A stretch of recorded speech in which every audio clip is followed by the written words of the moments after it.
smart enough to know statistically, hey, a lot of people have them, but Yeah. the time.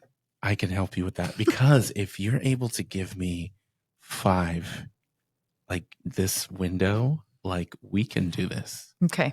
So We might have to explore that. okay, yeah, just something to think about, because I feel like so many brilliant humans, they die full of everything, all that stuff, and the reason why I'm going to start the intro music, Okay. and I just want to start into that because I want to know what led up to who you are right now.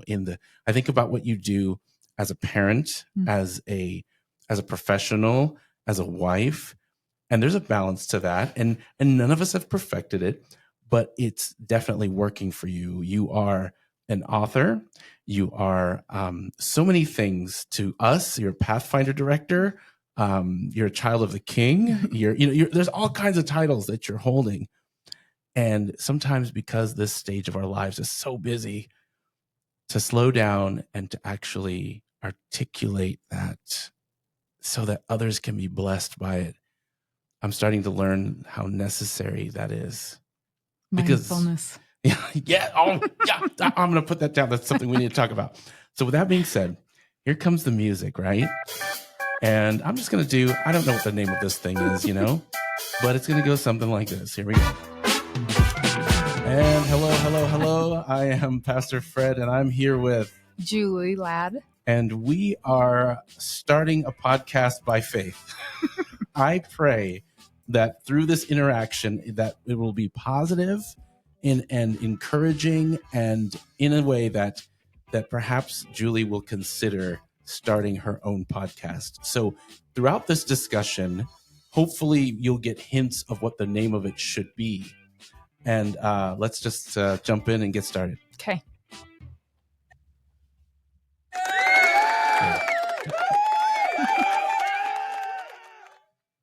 So, Julie, we just talked about all of the titles of your life. Yes. And we could jump into all of that. And this is going to have to be a multi-episode sort of thing. Okay.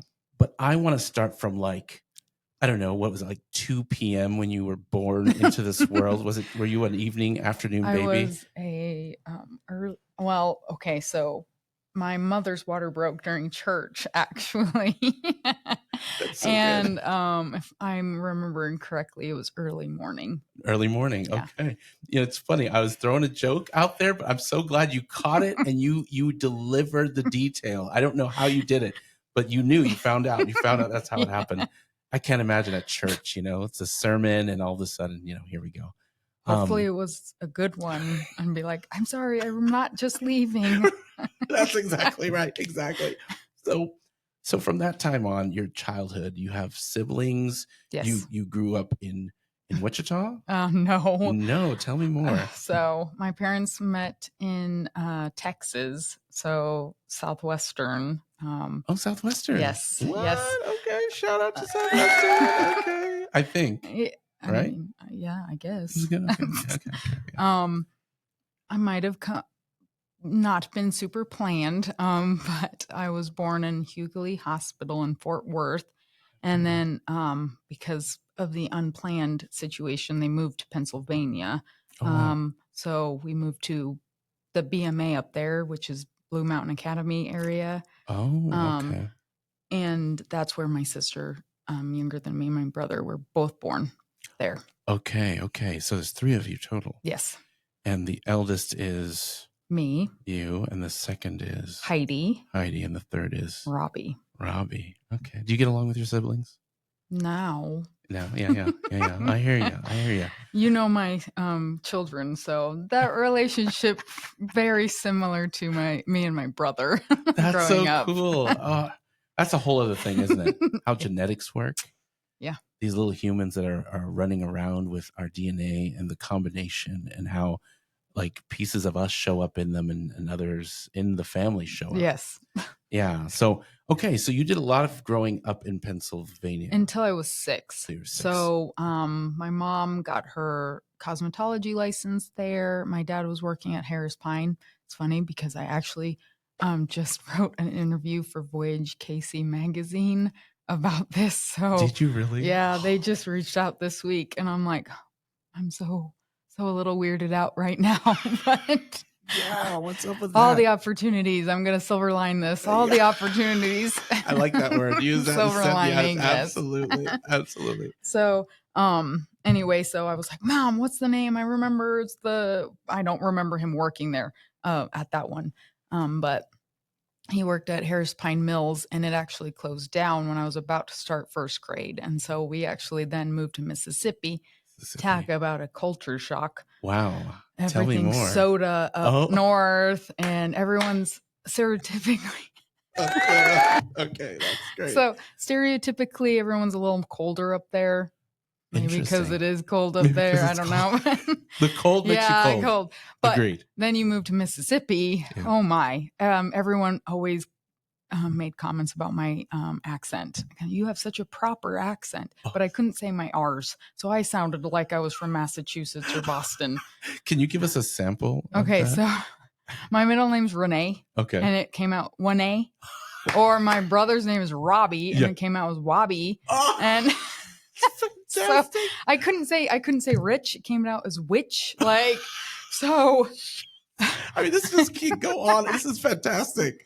So I couldn't actually say my R's until the 9th grade. Actually, my teacher, Daisy Neiman, Mrs. Neiman, was the one that took the time. And as you know, in the Adventist community, we don't have IEPs or 504 plans in the schools. And so I didn't, and it was a really small community in Mississippi. Wow. And so we didn't have any of that. So I didn't have a speech therapist that I should have had probably. Wow. But she took the time to help me learn my R's. Shout out to Mrs. Neiman. Yep. We're going to give her a hand. Shout out. Now, do you know where in the world she's at? Yeah, we're connected on Facebook actually, because she always likes to bring that up of how I couldn't say my R's, and we would make gluten for our like church or school activities, and it was really small. Like at 1 year, we had 4 kids in the entire school. Wow. At the most was 16. 16. That's when you know. Wow, wow.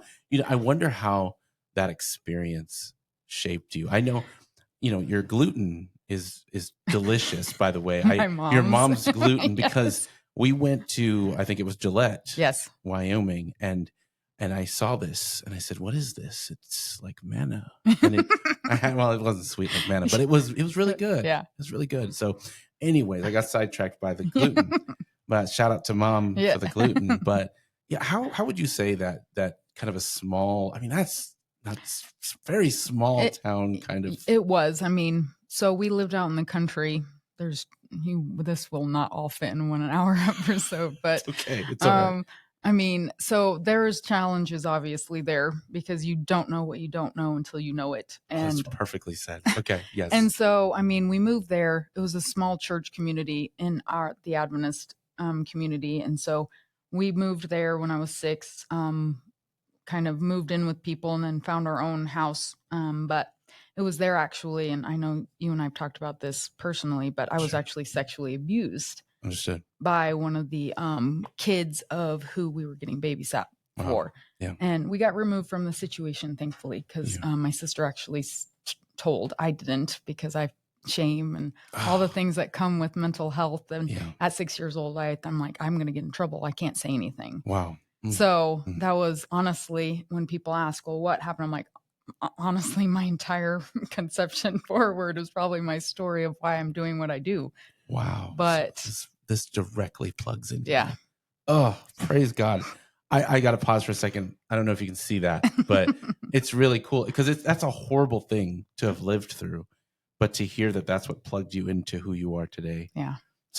So when would you say your journey of like, I want to study? I don't know if your phrasing in your mind was, I want to understand the mind, or I want to, there's things about me I want to change, or I want to do, there's like, what was that conversation in your mind? I mean, obviously at 6, I had no idea what that was. I didn't even, I don't think I had like, why would people do this? Sure. I think it was all in, at that point, what did I do at that age? But as I got older, I think the question of why do people do what they do? Like, I'm so interested in what motivates people, good, bad, everything in between. And I think I would say 14 even started that question. Yeah. But by 17 is when I knew for sure I wanted to be a therapist. Wow. 17, you say? Yes. So I feel like I don't know if there's a name for this in the field, but to be able to step back from yourself. Awareness. Is that what that is? That's part of it. I mean, Okay. now dissociation does that too, but not in a good way. That's me. That's what, yeah, that's the way I went. The floating above your body, that's dissociation. So a little different. Mercy. Okay. So 17, you knew this. Yes. And so you're like, how am I going to begin this? Did you like go to the library, or you said, I'm going to go to school, or what was it? Actually how it started, I've got too many. I want it all. We can do 100 episodes. It's okay. So at 17, I was back in the dorm my senior year. So I started dorm freshman year. And then my mom moved actually to be close to Bass. So the other BMA, Bass Memorial Academy in Mississippi. Interesting. And so that was down south Mississippi. And so my parents, I was there freshman year, obviously very homesick, all of those things, very difficult experience. I'm glad at this point, but it was hard. I didn't have any family there. My mom moved there sophomore year, actually, so that we could be village, so we could save money and still go and attend. She was worked with the cafeteria. And so did she make gluten? I'm sorry to interrupt you. Yes. Okay. Shout out again. All the students were like, oh, is Miss Sandy working? Because she actually seasons the food. Yes. I'll tell you, that's because I'm a flexitarian. I grew up this way because I had like a half heathen, half Adventist. And that's a joke, by the way. If you're a heathen, I'm joking. I understand that language is very strong, but like, because of that, we ate like everything from like pork chops to like gluten, Stripples. They're perfect. Yes. Loma Linda all the way. Or that one wasn't. It was Loma then. Yeah, now it's Morning Star. Oh, that's right. They changed it. Yeah. And so one of the things for me, I'm not against vegetarian cooking, but I find very few will take the time, the effort to make it taste good. Yeah. This isn't just surviving in the last days in the wilderness. Make it taste good. Yeah, we have the resources now. Use them. Yes, we do. Shout out. So I am sorry. I hope I didn't throw us off. I had to take another pause for the gluten, though. So you said she worked in the cafeteria. Yeah, I did. So my freshman, sophomore year, I actually worked at the nursing home across the street from the dorm, because at that time you would work half the day and then you'd go to school half the day in academy. How did you like those apples? I mean, to me, it was off campus, so it was fine for me. Yeah. And my best friend worked there too, so we'd goof off all the time. Oh, that's so good. But I got to remember to come back to that one day. I want to find out all of that. But anyways, carry on. Keep going. So, doing that, my mom was there. So sophomore year, actually, is when 9/11 happened. No kidding. So you remember where you were standing? I was walking to algebra class, and one of my friends, Mark Powell, came, and he was like, they hit the Twin Towers. And I'm like, oh, the what? I didn't know where it was. I'm not going to lie. Like, I didn't know where the Twin Towers were. And I'm just like, okay, he's probably messing with us because it's just him. But we walked into algebra class, and Mrs. Carr had the TV on, and the first plane had already hit the first tower. And then we watched the second plane hit the second tower. Unbelievable. We didn't do algebra that day. Oh, I believe you. I believe that. Wow. Everyone's just mesmerized. Mesmerized. I just know, I remember thinking, I'm like, oh my goodness, we're going to go into World War III. Like, all the guys that I currently know sitting here are going to be dead in 5 years. That's what was my immediate thought. Wow. You remember what you were thinking. Yep. Oh. So, I mean, that was sophomore year. And so, junior year. I see the smile on your face when you say junior year. What is that? Lots of relationships that just were like heart wrenching, breaking, and I thought I was going to die because I thought I was going to marry this person, and moving into that, like, that one was hard. But then I started dating someone that was out of town, and I everyone knows this, so it's already in a book. But I actually was planning to leave academy, but I couldn't because I was on campus. I was 18 at the time. No kidding. I started giving my stuff away, and at this point I'm like, oh, that's like actually a sign of suicide, so that's not great of giving stuff away. Right. But I was leaving with my boyfriend, but I was actually put under dorm arrest. Oh, no kidding. By a police officer until my parents could actually get there. And actually this is what solidified me being a therapist, is because there was a pastor and his wife actually was a therapist at campus, and I didn't like her. I just felt very judged. Yeah. And I was like, I want to do this, but with the opposite effect of feeling connected and non-judgmental and all of these things that I think a real good therapist needs. Yes. And so after things settled down and I promised I wouldn't leave school and I'd finish college and my dad would pay for the wedding, I had to start seeing the therapist, and I didn't. I would lock my door and just pretend I was asleep in the dorm. And looking back, I didn't have the words to explain. I'm not feeling a connection here. I just feel very judged. But Yeah. I was the one that all the girls would come to. And a lot of the girls that had really hard stories, harder than mine, would come and just talk to me. And I would just be there. So you naturally early on were creating safe spaces. Trying. Yeah. I wonder what that looked like. That's very neat. I think that's a God thing. I don't know, through you. Wow. And then to want to do opposite of the judgment thing that you were getting from the therapist. It's interesting that you had that awareness then as well.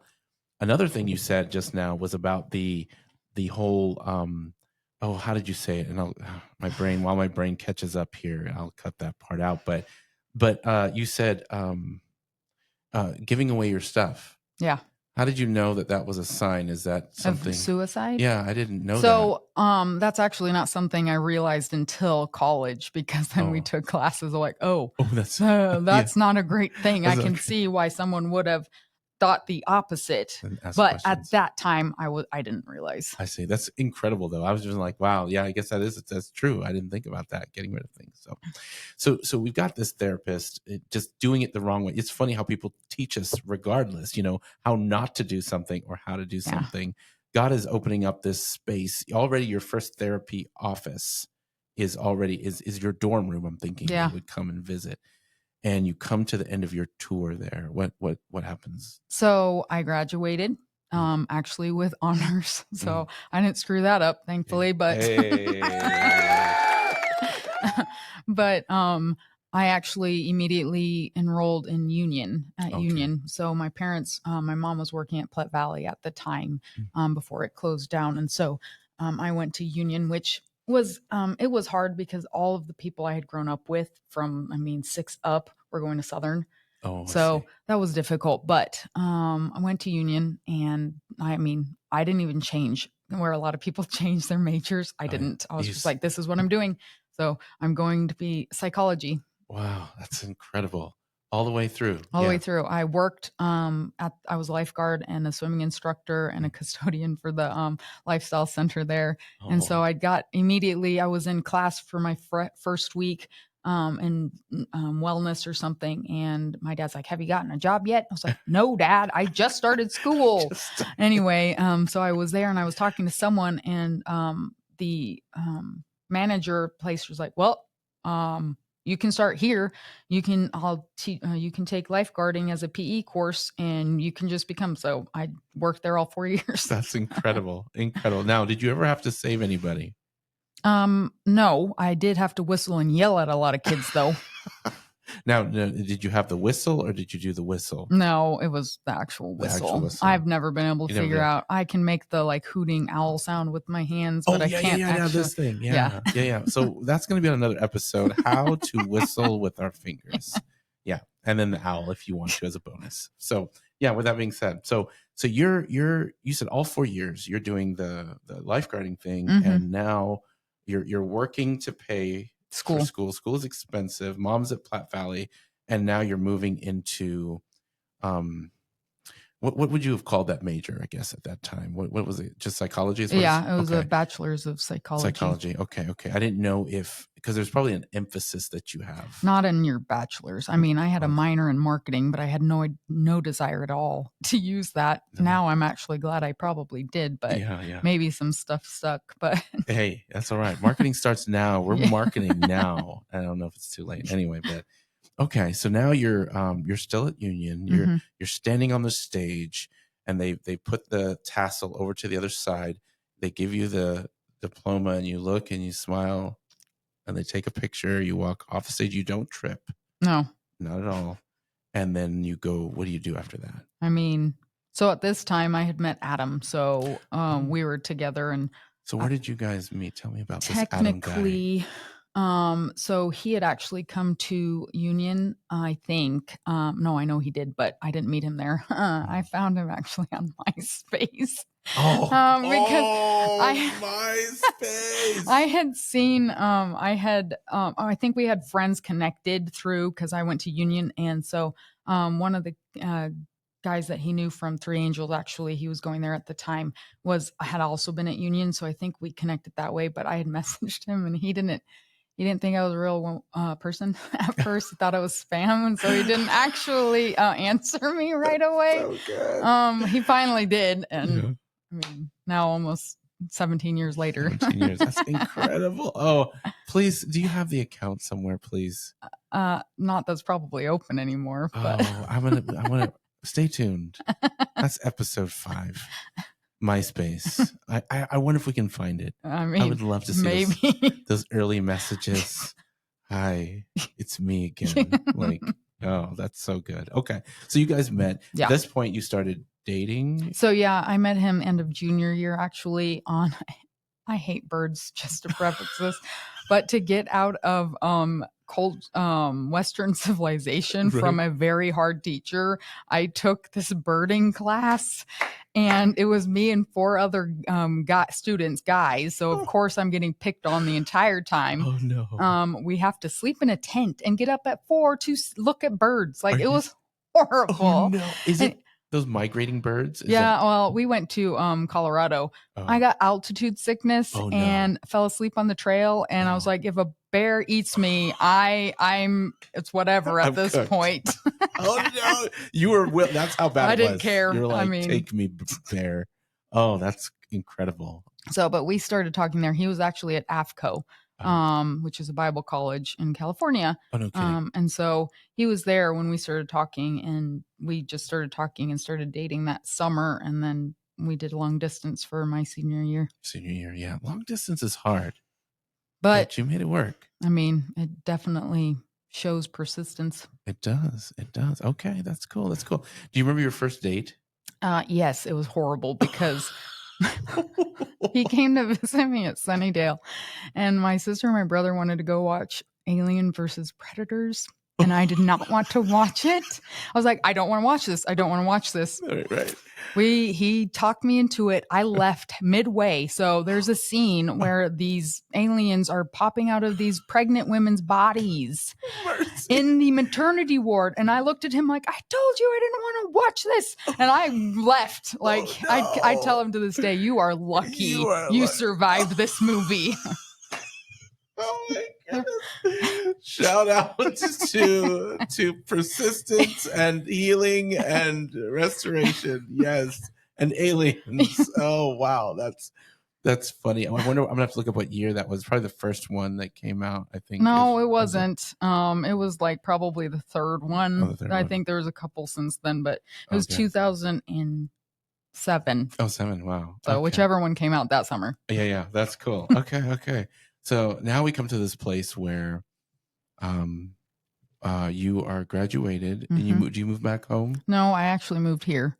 To So Wichita. because we were actually engaged at this point, because February of 2007 he proposed, and Alright. so we finished out the year. I moved here because it's just like we were gonna move to my parents, but it just didn't work out. So we moved here, or I moved here because he was already here, and I got a job within 2 weeks working at a daycare, Okay. and then it just kind of moved into that direction. And then I got a job at Child Start Early Head Start as in-home family educator.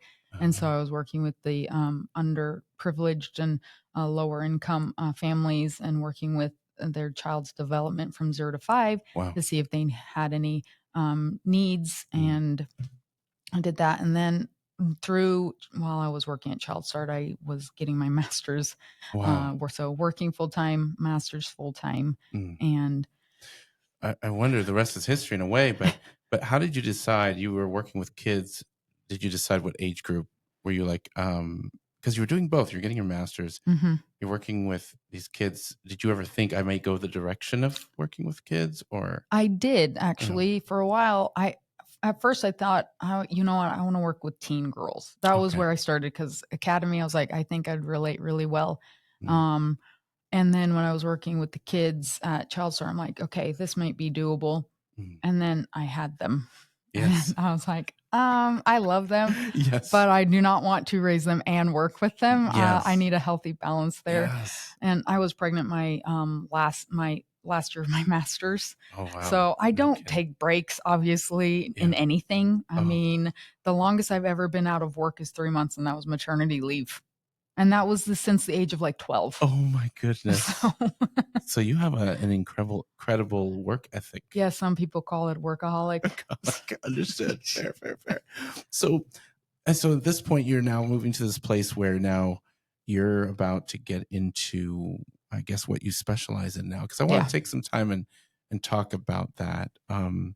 What you do. How would you describe what you do for a living? It's. I mean, besides awesome, I just Yes. I I think this is something because I've worked in as a therapist, I've done multiple different things. So after I got my master's, I had Kaylin immediately. Okay. Like I graduated in August.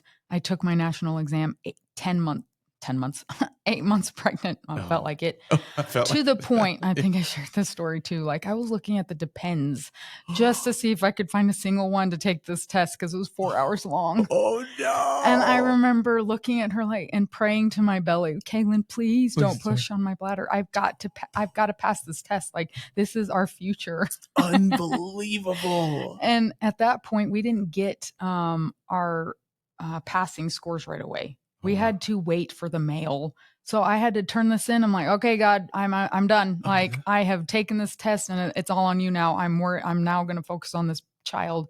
Unbelievable. And so I worked actually up to the day my water broke. I had an appointment that ended at 5:30, and this was still at early head start at this point. Mhm. My water broke at 11:30, Oh my and I goodness. kicked out of bed. He likes to tell this. I threw him out of the bed. I love not. the versions, like Yeah. there's the truth. What do they say? The truth and Yours, mine, and the truth. Yeah. right. That's so good. So I kick him out. I call my mother, Mom, my water broke. Yes. And she's like, Are you sure? I'm like, Well, I didn't pee the bed. So I'm pretty sure. I called the doctor. Right. They're like, Well, we'll check it, but you still have a couple weeks left. So I get in. Oh, yeah, your water broke. Oh, okay. Thanks. She was out within 5 hours. Like she 5 hours. came fast. Wow. And Wow.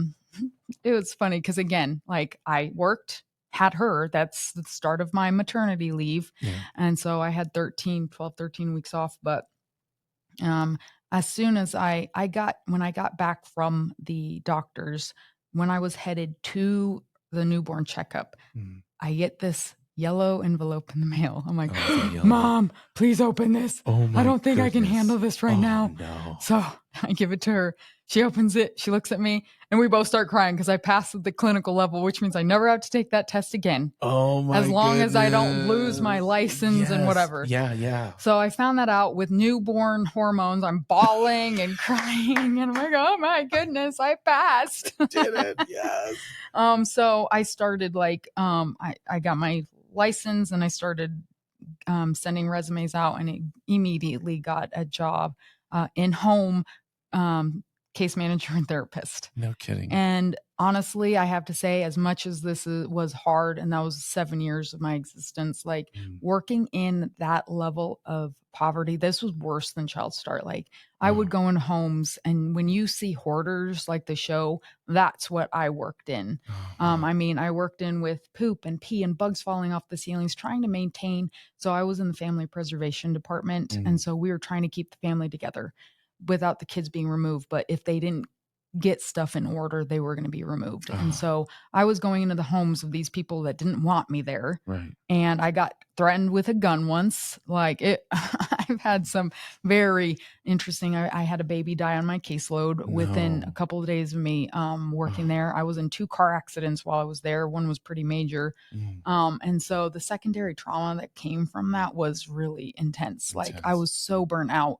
And I think that was that was a pivotal moment because 7 years, and it got to the point, Adam's like, you got to do something different. Like, this is not just harming you, it's harming the kids, it's Yeah. harming us as a couple. And so I was like, I'm scared. I don't know what to do. This is a Mhm. consistent paycheck. Yeah. And so he's like, well, start looking around. And so I actually joined a group practice in 2017 while I was also working at Oh, St. Francis. So I was doing that and then also seeing private like group. I see. And that allowed me to transition into the group full time. I So see. it was kind of private practice. But I was in that. And while I was there, I actually got trained in EMDR, which is Oh, eye movement desensitization reprocessing. interesting. Yeah. So Okay. I actually experienced this in college with my therapist there, which was the life-changing event of I need to do this for others. I Wow. need to be able to provide this for others.